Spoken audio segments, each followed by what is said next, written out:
Good morning. Welcome to Screen Junkies Universe. We have a lot to get into today. It's a very busy and important day in the world of comic book entertainment, people. So let's strap in and get ready to be serious about this business. I have Joe the Hair Starr with me. Very serious. I have Danielle Radford. So serious. Oh, glasses off for serious. business. I usually do the opposite thing. Dan Murrell. Let's talk about this. Boom. Let's do it.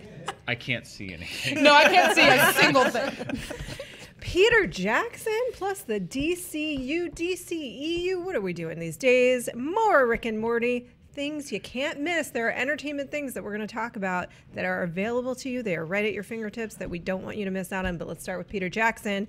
This is via Slash Film, via The One Ring, who reports that Peter Jackson and his New Zealand production crew are deciding between joining Amazon's Lord of the Rings TV series or the DCEU. What is going on? I want him to pick whatever one that he actually wants to do. Yeah, well, the detail, he's deciding. So the details are, as far as we know, as reported by The One Ring, which we think has a connection with Jackson. They tend to get, he's like friendly with them, so they do get scoops.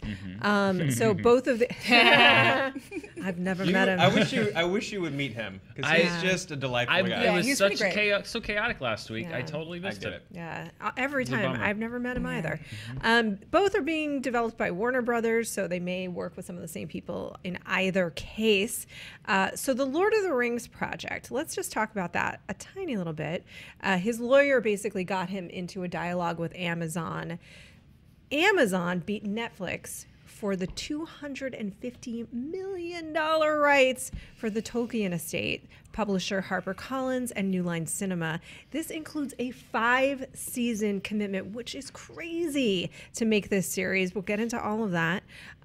So with all of that, with production costs, with casting, so on, this series is expected to cost upwards of $1 billion. And it's bananas mongers bananas, like crazy full-on investment, like cart before the horse, other things, analogies. Ring before the Sauron, other rings. Yeah. which I apparently They made a mispronounce ring all the to rule time. them all before making the other minor rings for the dwarf lords and the human kings and the elves. So let's talk about the TV series and what we think of that. But then also, is there one that you would prefer Jackson to do? Is there a DC character you would love him to tackle? Dan Murrell.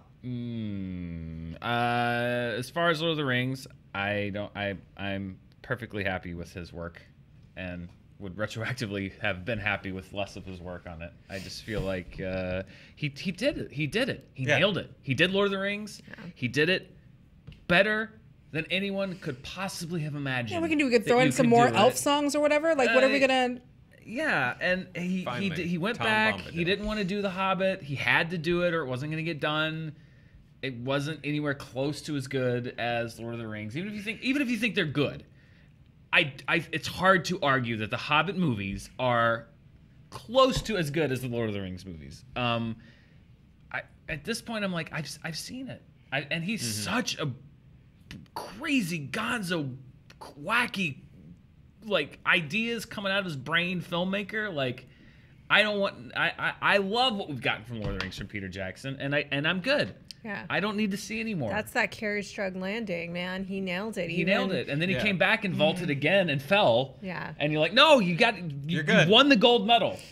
Go to the podium. Go. You did it. Good job. You know, if he wants to be like a creative consultant or something, maybe. But I'm just like, I've seen the best version of it, and he's good. I want to see something new. Question for the panel. So to Dan's point, we've gotten the best version that we can imagine there is of this story. So what's your feeling about that TV series in total?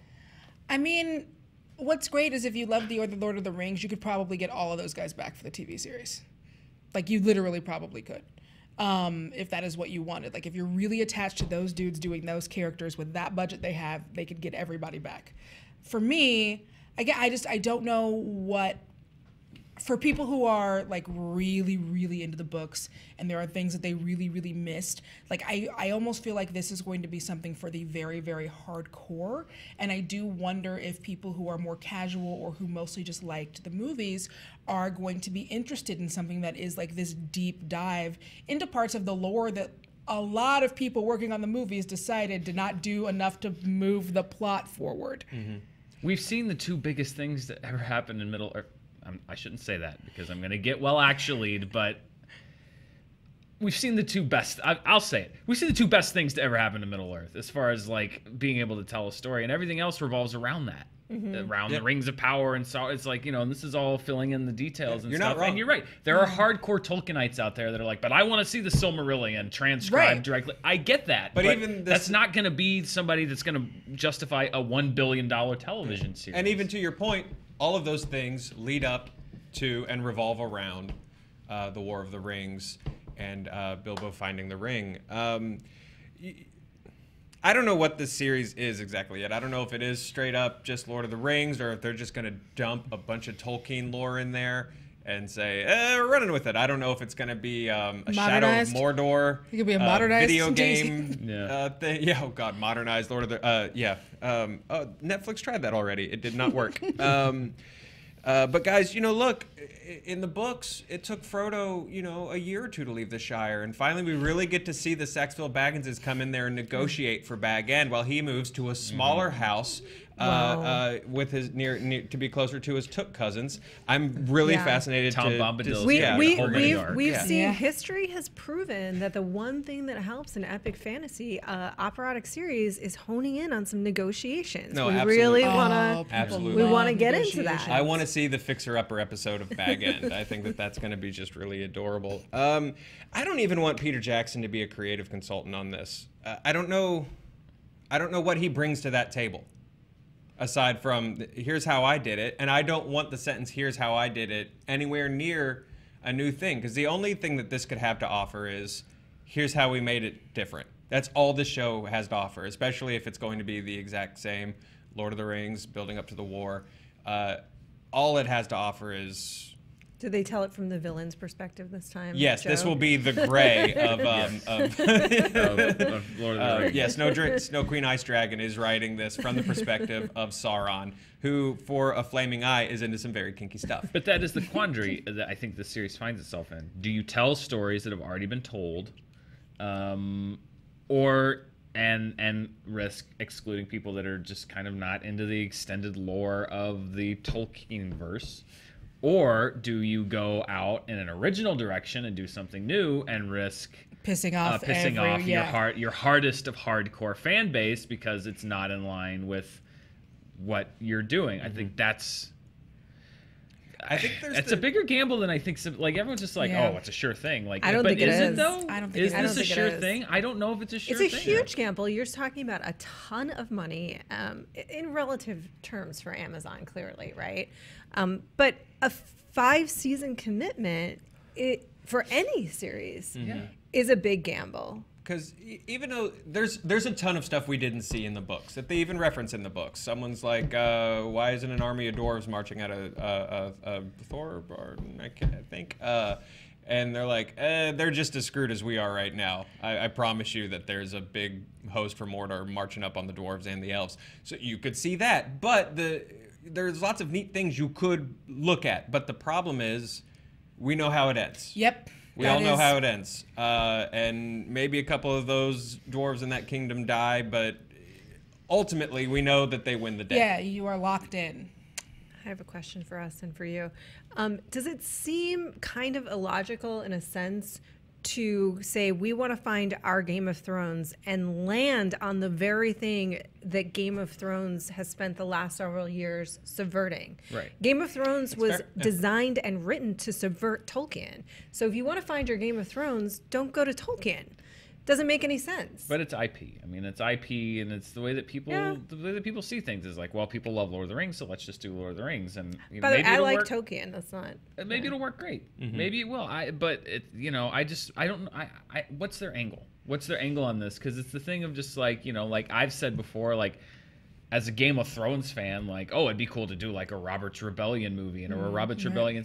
for Game of Thrones fans, of course that would be fun. But when you look at the broader sense of the Game of Thrones audience, like I think if you were to go to that audience and be like, okay, now our next series goes in deep into the lore of Robert's Rebellion, and I think that there's going to be just like there's going to be a sizable chunk that are like, yeah, I'm good. Yeah, I saw enough. They're like 3 flashbacks. It was all I needed. Yeah. Right. Well, you're So- seeing it with He Star was Wars. Robert. He rebelled. Yeah. We did it. Yeah, And nailed we know it. how it ends. We know Yeah. the story. It's there. And There they're, will they're be just so locked in. But you Yeah. could do when the Targaryens first come and they have the okay.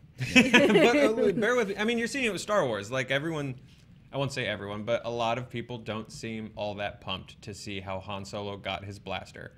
You know, the trailer runs into the same problem. The trailer runs into the same problem that The Hobbit ran into. The Hobbit series put the following characters into near peril situations: Legolas and Gandalf. I sure hope they get out of it.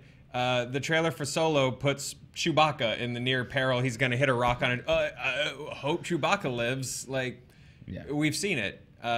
So the prequels have these huge, weird challenges. So, yeah, if this is just going to be Lord of the Rings, I think Peter Jackson, nowhere near it. Well, we love the book series and we're interested to see what Jackson does. But Danielle, assuming he goes the other way and does a DC movie, is there a character that you would you like to see him take over a character that already exists? Or? Yeah, I think that I would want, just because of his ability to be able to, because one thing he clearly can do, he is able to juggle all of these different stories happening in different places and make it feel like there's enough of a through line that they're all getting somewhere. And I think that that is one of the biggest challenges towards doing the Green Lantern Corps. And so that would be something that I would want to see him take.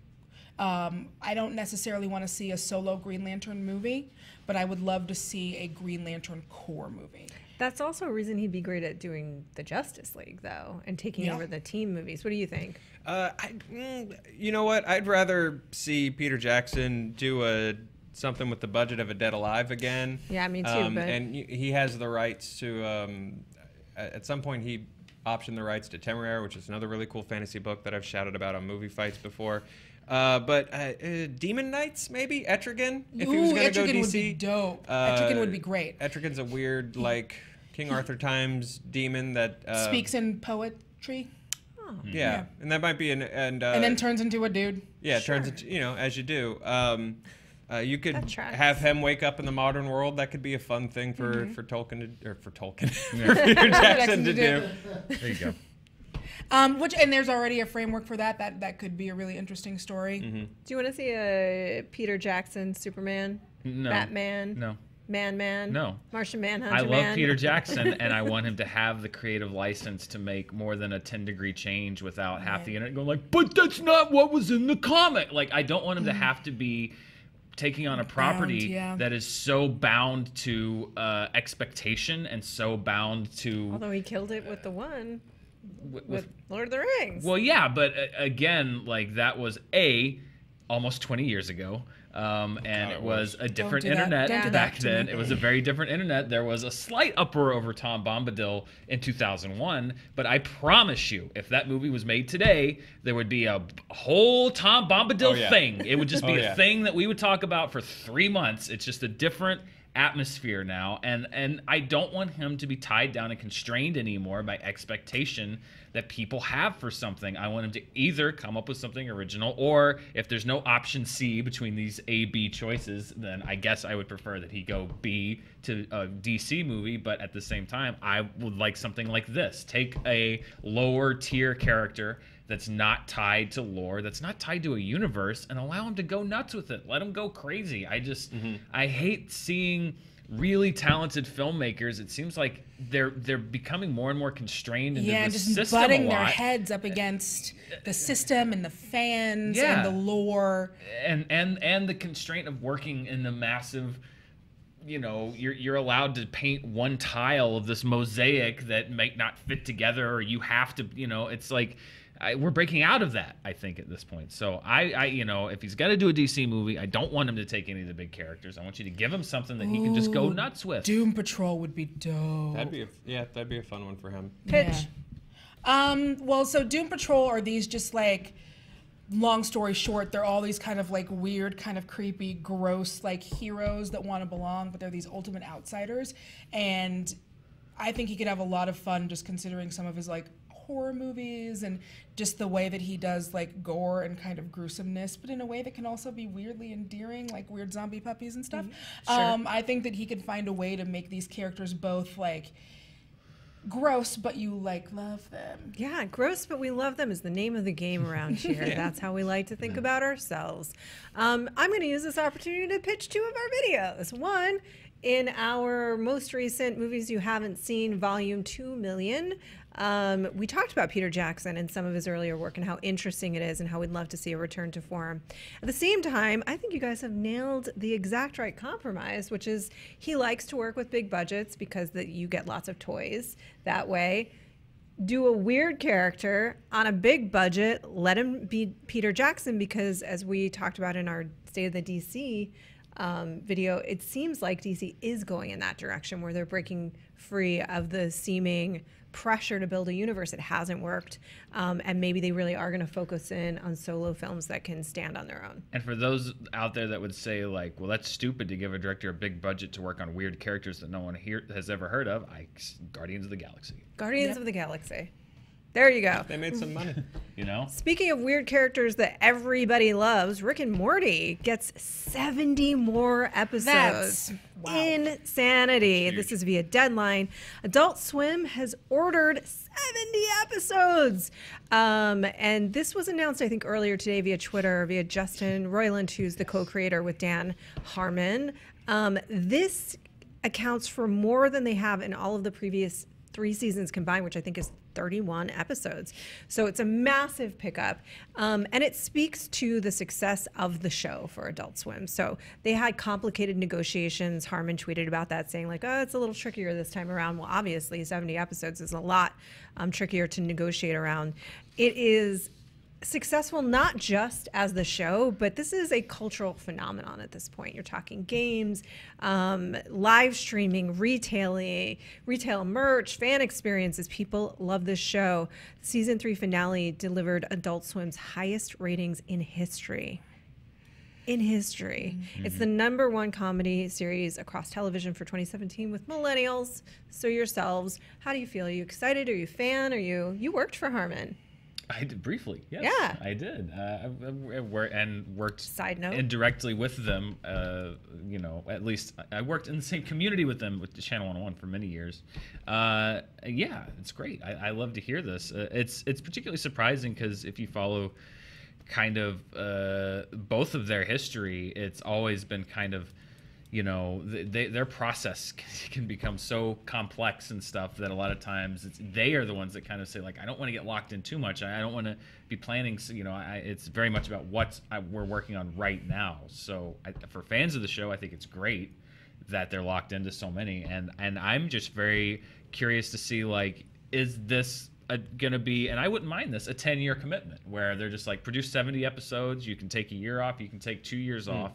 Because that's the kind of similar to the Venture Brothers deal almost. Right, exactly. And I think that what I'm glad that some networks are going toward, and the BBC's done it forever, and then HBO started accommodating it with like The Sopranos and stuff, is when you're working with creatives, you allow them to create on the timeline that is best for them, which I think can often lead to great results. Like you're not going to David Chase when he's doing The Sopranos, you're doing 10 episodes, you're gonna write them every September and you're gonna air them every January through April every year. I think a lot of times that leads to burnout or just a sharp decrease in quality. Yeah, I think that people need that time to refresh. Or Breaking Bad is another example of that. Vince Gilligan, I think he adjusted and was flexible within the story as it developed, but clearly we know that with Jesse. Yeah. At the same time, but he knew what it was and what it needed to be. At the same time, Channel 101 is founded on the opposite of that. Channel 101 is founded on the fact that like you have a monthly deadline. You have to make, if you're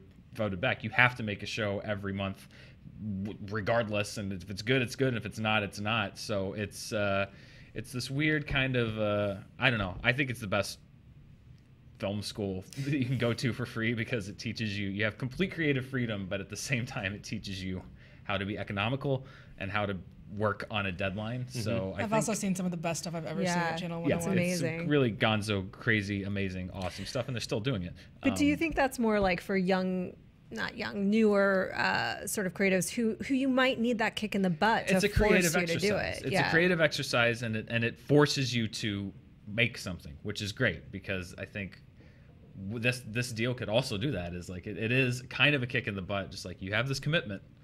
You don't have to do it today, but you got to do it soon, and I think that also can help. So I hope that they're not going to really put them on a deadline, and it's like, you're going to do 70 episodes, let's negotiate piece by piece, block by block. It's just good news, I think, because I love that show, and I know that obviously, like, oh my God, they have gotten so much. The merchandising for that show is out of control. Yeah. Are you guys? Well, I'm hoping I agree with that time to breathe, because if you're a fan of 101, or if you listen to Harmontown ever, you know Dan Harmon struggles a lot, and something like a 70 episode commitment is huge for a guy that deals with that much anxiety and that much stress and how to process it. And so I'm hoping they have in this deal have accounted for just keeping these guys healthy and trying to crank these out. Them caring and like you said, not having burnout. And also 7 seasons coming off of this last, it's obviously so much of it is, the big lines at McDonald's for the Szechuan sauce and all of these weird little tie-ins. And while those do show what a supportive fan base there is, there was a lot of backlash to events like those. And so I am interested to see if the fan base does sustain for these 7 seasons. Obviously there'll be a drop off. There always, numbers change, but I'm interested to see at what point do we start seeing a real backlash against the fans and the show for things that aren't even necessarily the show's fault, but that's how it works. Here's a thing. Oh, we like the thing. Oh, we like the thing. Oh, we really like the thing. Oh, well, why do you like the thing so much? It's weird that you like the thing this much. The thing sucks. Hot takes, hot takes, hot takes, hot takes, hot takes. So I'm interested to see what point in the cycle we're going to get that. I do hope that at least 3 episodes are just Morty on a couch addressing the camera and just teaching some of the worst of that fan base how to be adults. Just like, boy, you don't yell at a guy just because he works at McDonald's and probably never heard of our animated show. Just be nice to people, for Christ's sake. We're just doing a joke. You do a one-off joke and then people are insulting McDonald's. Yeah. I just feel like sometimes we should go outside and just remember that we live on a planet together. Yeah. Lessons from Rick and Morty. That's the scary It's tall side poppy syndrome. That's what they call it if you're Australian. They call it tall poppy. Yeah, or I think New Zealand too. Why is that a human? Let's just pause. Why is that a human impulse? Why? What? To love something and allow it to feel good and be successful, and then just want to destroy it. Because you feel like you own it. Mm. You feel like you're entitled to it at some point, especially if you're a fan of something. Oftentimes, a lot of people feel as if they're owed their expectation because they've supported the show with their fandom, and when the show doesn't provide that, then they feel almost betrayed by the fact that their collective unconscious was not satisfied by a completely satellite series of creators who they believe should have been tuned into their expectations. And it's like a friend betraying you in the sense that you felt you were owed exactly what you wanted, and you didn't get that. And so I think a lot of people just kind of perceive that as a slight. Are we also just creator destroyers, Joe? Well, Let's break it down right here on I ScreenJunkies. blame something very specific for this behavior. I blame a game called SimCity. Okay.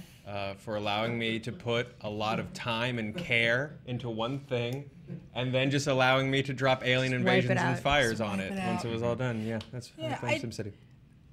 I concur with that one. I also think we're at a point now where the feedback loop has gotten smaller because everyone is like, if I'm the first one to get this hot take in, then I get all the retweets. Yeah. And so I think that that's part of it as well, is some people, there's like a rush, whether you, and for some people, they genuinely do believe it, and I think those can be interesting and nuanced opinions, but for some people, there is a rush to have the hottest, most contrary take on something as early as possible, to get the internet, like to get that Attention. internet stuff. Attention. I think where it gets scary is people who,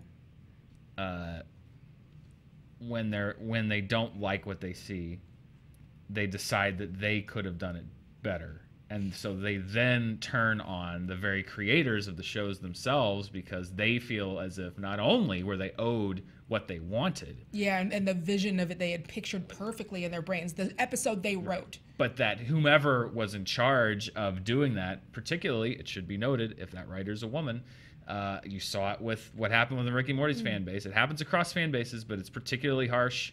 I know for female creators, just read their own personal accounts, they feel as if, like, well, you messed that up, and now you owe me, I should have been that. A kidney, your blood, yeah, a heart. I should have done that because you messed it up. So like, not only did it not meet my expectations, but like now I have placed myself in an area of superiority, so I'm going to attack you for messing it up. It's a whole toxic thing, and it's a small portion of the fandom, but it is by far the loudest. Yeah, they're always loud. We have to get to a couple of more things real quickly, but I think it's also just weirdly, if you've ever watched a little kid take the time to build an elaborate like Lego village only to stomp through it, there's just something very like in our DNA. We just like to do that stuff. We're like, smash, feels good. And plus internets. The Predator trailer came out today, Shane Black's Predator, and we're gonna get some thoughts real quick on that. Joe Starr. Why is the opening shot Halloween? What are you It doing? makes It's no a Shane sense. You're Black movie. Christmas. Danielle. Wrong holiday. Yeah, I don't. So some nosy kid opens a box that's clearly not for him, and then starts playing in the stuff, and then it's I'm so confused by this trailer. So yeah, the kid opens the box. There's no way this is meant for him. He's clearly like, no one sent the kid that. So he's being nosy and reckless. And so he goes in there, and then he starts like zooming around the spaceship and starts hitting things with it. As you said, he had built this elaborate tower and was bumping the spaceship Because right it feels into it. good. Yeah. For whatever You reason. see what happens when you throw a tantrum about Saskatchewan sauce? You bring summon the a predator. predator to Earth. You summon a predator. Bring the predator to Earth. And yeah, so Good the kid, God. So this nosy, horrible child has now brought the predator to Earth, I guess, unless he's just a baby playing, and it's like they just want me to think that, and now I'm sorry, adorable ginger child. Dan, how do we feel about the hybrid storyline? That's for me. I hope this is the case of because when I heard Shane Black was coming back to do a Predator movie, I was like, all right, I'm on board. And then we're watching this, and then we get to the idea of hybrids, and that's what it's not so much like, it's just,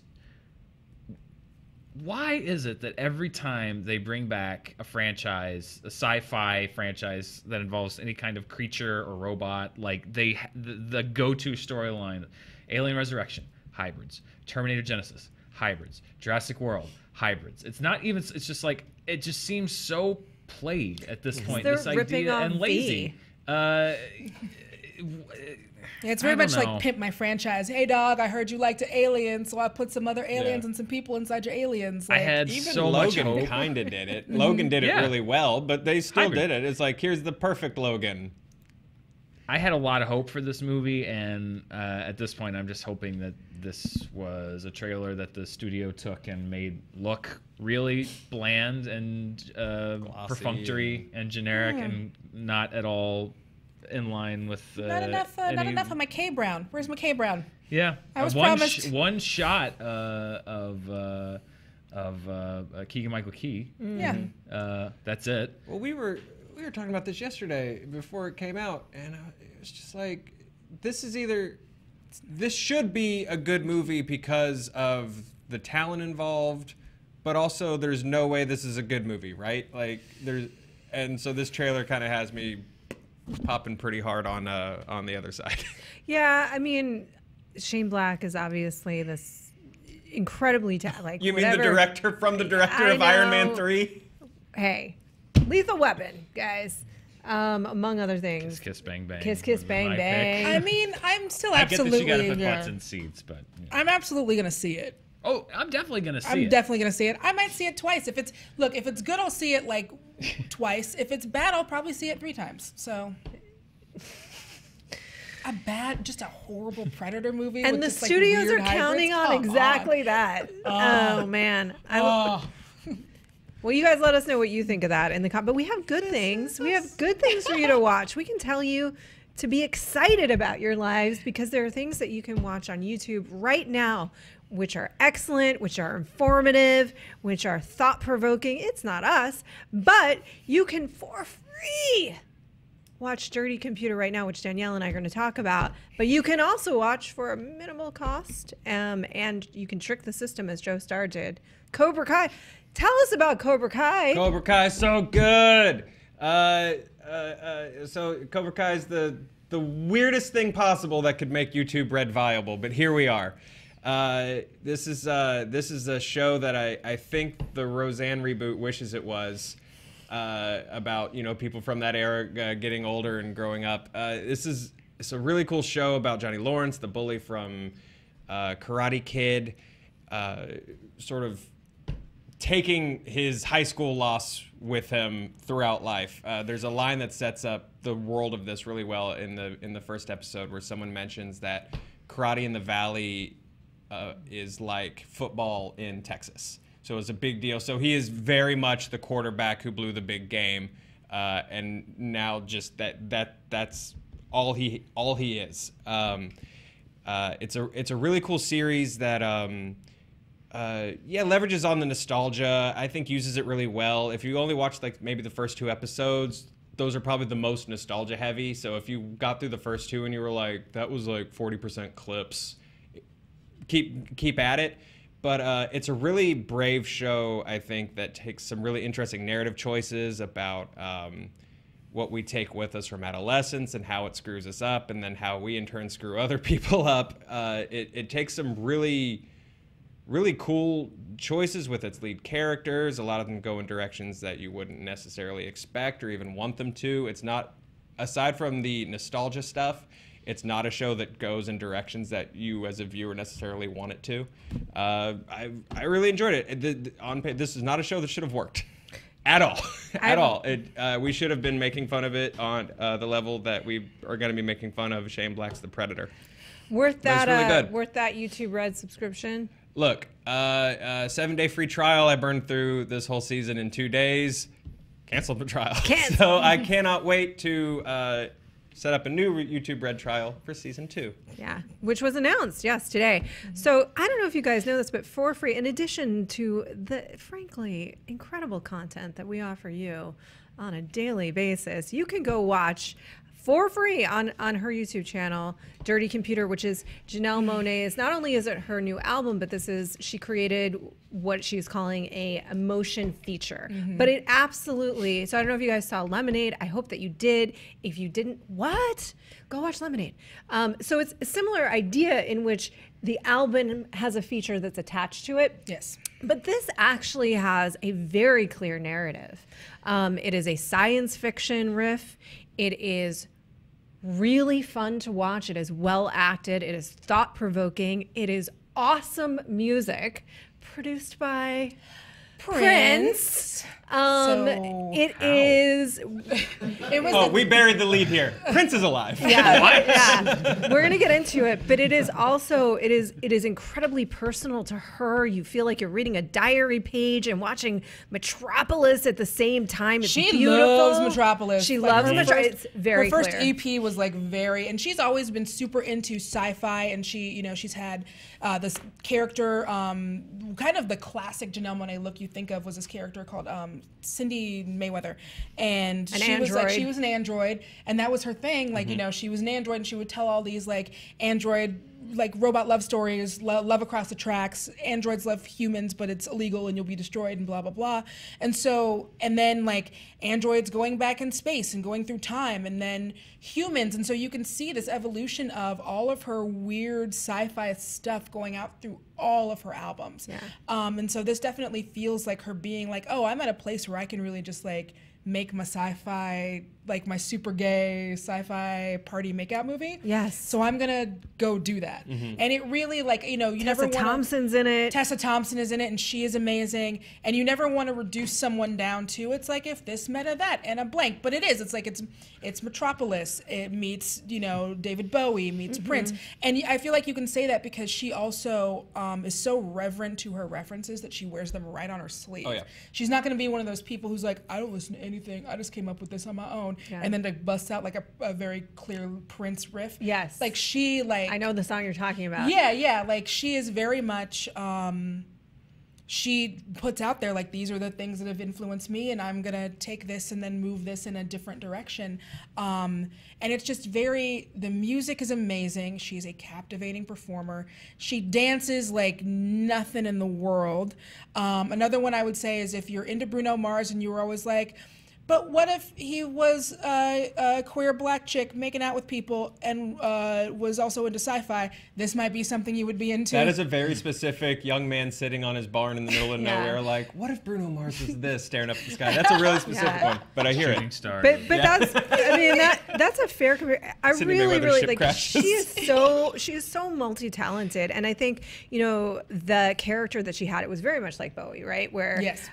it was this character that was both fascinating but also acted as a barrier to the real. And this to me feels like Janelle Monáe feels at liberty to more personally be herself, even though she's playing a character in this movie. There's a narrative to it. There's dialogue and there's an arc and things happen and there's a clear ending.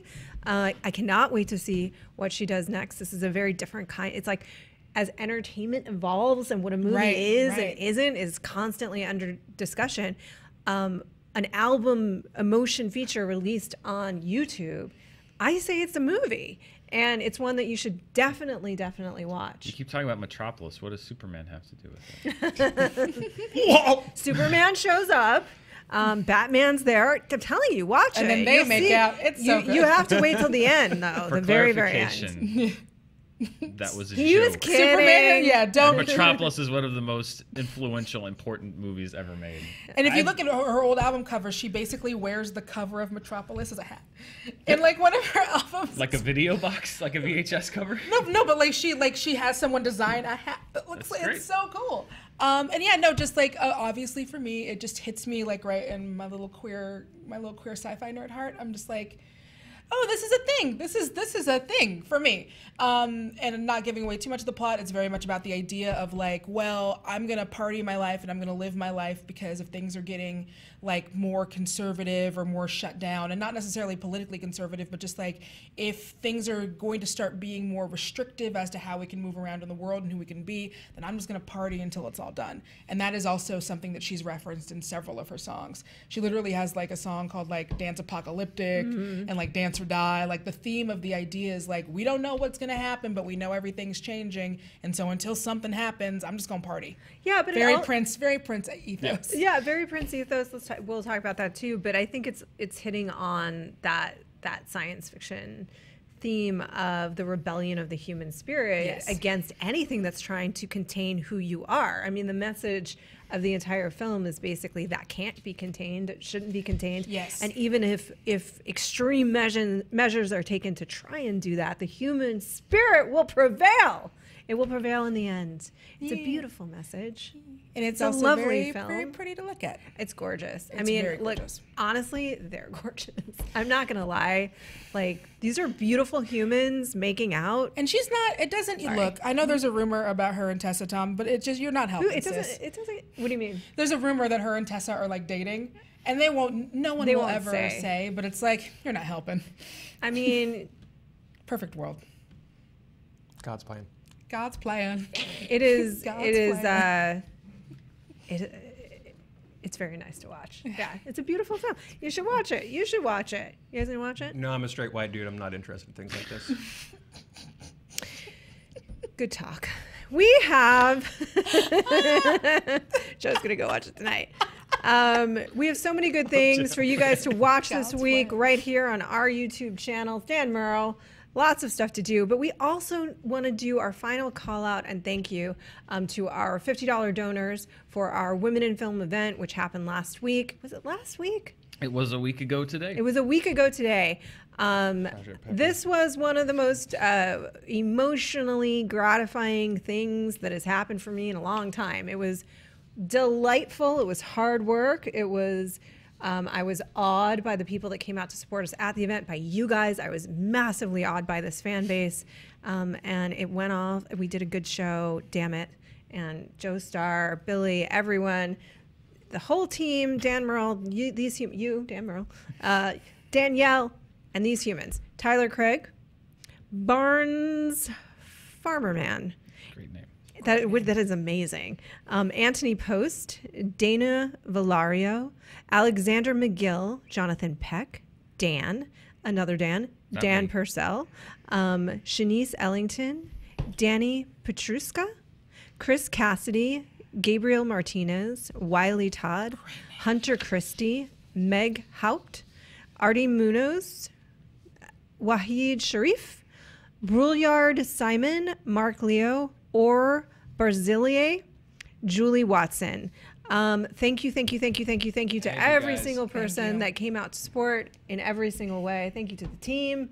And more movie fights. Movie fights is happening today, as a matter of fact. It's going to be a great one. It's DJ Woolridge versus Emma Fights versus Scott Mance. That's gonna be a fight. This is a good fight. Yeah. These cuties. Yeah, Danielle's going to be there. The Dan cam is going to be on. It's going to be on fire. So watch it. Watch all of the things. Enjoy your lives. Let us know what you think. Are there hidden gems on the YouTubes that we haven't found? Let us know in the comments.